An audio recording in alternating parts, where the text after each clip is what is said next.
যারা SSC GD 2025-এ exam দিয়েছো এবং ফিজিক্যাল পাস করেছো তারা অপেক্ষা করছো যে কাট আপ কত যেতে পারে ফাইনাল সিলেকশন পেতে হলে, আমার যে নাম্বার আছে এই নাম্বারে আমি ফাইনাল সিলেকশন পাবো কিনা। কিন্তু কেবলমাত্র আজকের ভিডিওটি তাদের জন্য না, আজকের এই ভিডিওটি যারা 2026 সালের প্রস্তুতি সাজাচ্ছে, যারা 2026 সালের যুদ্ধে নামতে যাচ্ছে তাদের জন্য সমান গুরুত্বপূর্ণ। ফিমেল সিআরপিএফ মানে সিআরপিএফ, আজকে ভিডিওতে অনলি ফর সিআরপিএফ এর কাট আপ দেখতে পারো। মেল সিআরপিএফ, তা চলো আগে মেল পোর্শন থেকে শুরু করব। মেল এবং ফিমেল সব কাট আপ আজকের ভিডিও থেকে দেখতে পারবে। আজকের এই অ্যানালিসিস থেকে যারা এবারের ক্যান্ডিডেট তারাও তো যতটা বেনিফিট পাবে, যারা সামনের বার লড়াই করতে যাবে তাদের কাছেও সমান বেনিফিট।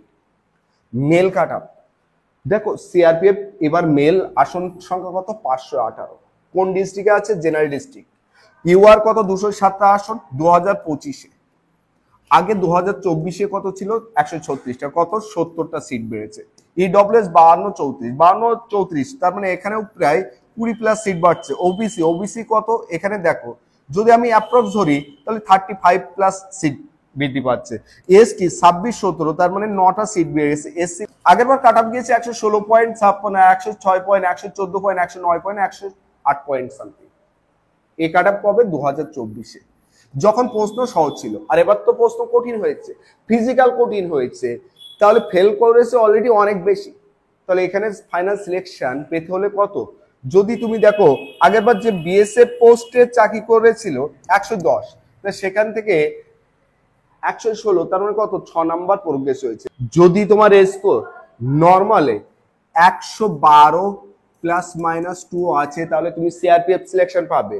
ইডব্লিউএস 97 ± 3, যার স্কোর আছে 97 ± 3, সে এবার সিলেকশন পেতে পারে।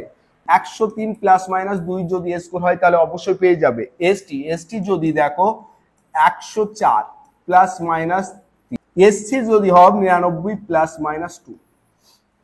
যদি সিআরপিএফ চাকরি করতে হয় general 112, EWS 97, OBC 103, ST 104, SC 99। যদি এই স্কোর থাকে জেনারেল ডিস্ট্রিক্ট থেকে তুমি সিলেকশন পাবে সিআরপিএফ এ।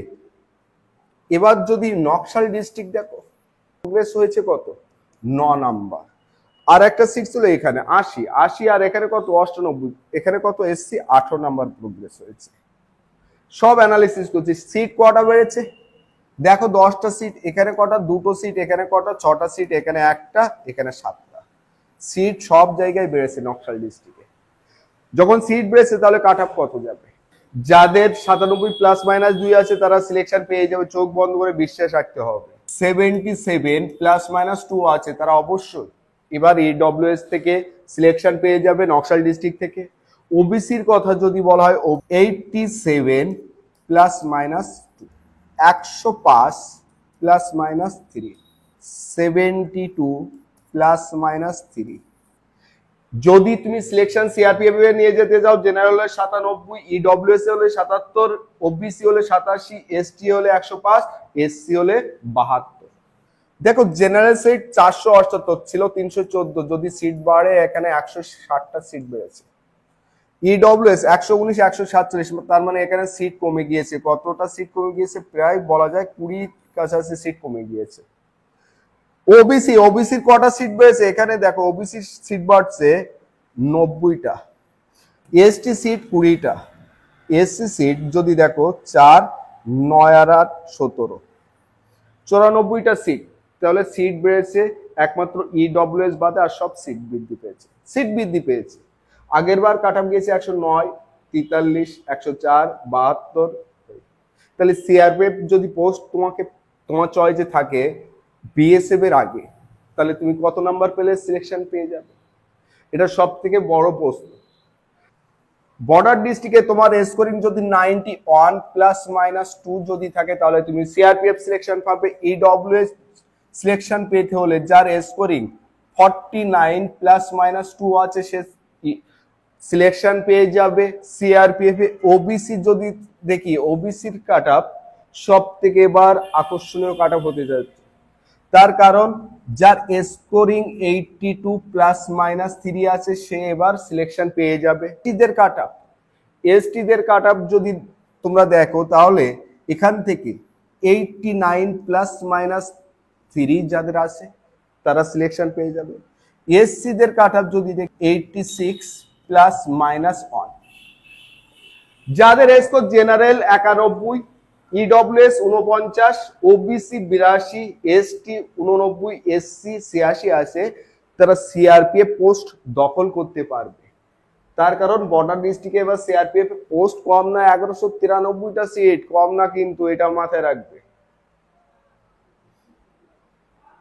যদি ফিমেলদের কথা বলা হয়, জেনারেল ডিস্ট্রিক্টে ফিমেলদের কটা সিট আছে? 22টা সিট আছে। জেনারেল সিট এবার বেড়েছে আগের বারের তুলনায় 7টা, ইডব্লিউএস দুটোই সিট বেড়েছে, আগের ছিল না, ওবিসি 4টে সিট বেড়েছে, এসটি 1টা বেড়েছে, এসসি 4টে বেড়েছে। আগের বারের কাট অফ দেখো, আগের বারের কাট অফ কত হাই গিয়েছে? 13 নম্বরে হাই গিয়েছে। এখানে এই দুটো দেখো 12 13 12 13 এরকম, শুধু একমাত্র এসসি 7 নাম্বার। তাহলে এবার যদি জেনারেল ডিস্ট্রিক্ট থেকে সিআরপিএফ সিলেকশন নিতে চাও, তোমার স্কোরিং যদি থাকে 116 প্লাস মাইনাস 3, তাহলে তুমি সিআরপিএফ পোস্টের জন্য সিলেকশন হবে। ইডব্লিউএস 100 প্লাস মাইনাস 2, ওবিসি হিসাবে তোমার স্কোরিং দরকার 112 প্লাস মাইনাস 2। যদি এসটি হিসাবে, যেহেতু এসটির একটাই সিট, যে ST 116 plus minus 2, SCO 107 plus minus 2। যদি জেনারেল হও 116, ইডব্লিউএস 100, ওবিসি 112, এসটি 116, এসসি 107, যদি এই নাম্বার থাকে তাহলে তুমি অবশ্যই সিআরপিএফ পোস্ট পেয়ে যাবে। একজন মেয়ে হিসেবে জেনারেল ডিস্ট্রিক্ট থেকে রেসিডেন্ট বিলং করো। এবার যদি বর্ডার ডিস্ট্রিক্টে সিআরপিএফ এ মেয়েদের জন্য সিট দিয়েছে কটা? 50টা সিট। এই 50টা সিটের মধ্যে জেনারেল কটা বৃদ্ধি পেয়েছে? 16টা। ইডব্লিউএস 1টা কমে গিয়েছে, ওবিসি কটা? 9টা বৃদ্ধি পেয়েছে, এসটি 3টে, এসসি 10টা।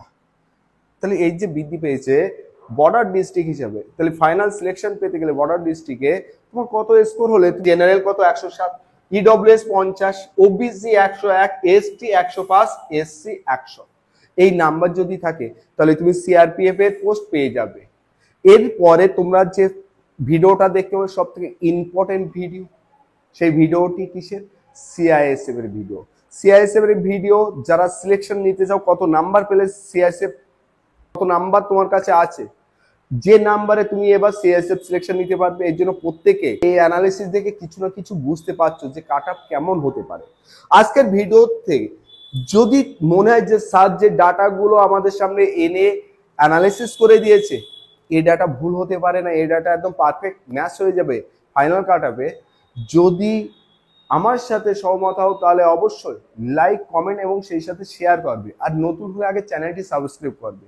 আর যদি আমার বিপরীতে তোমার সহমত হয় তাহলে অবশ্যই তোমার সহমতটি অবশ্যই আমাকে জানাবে, অন্তত আমি শিখে নেব।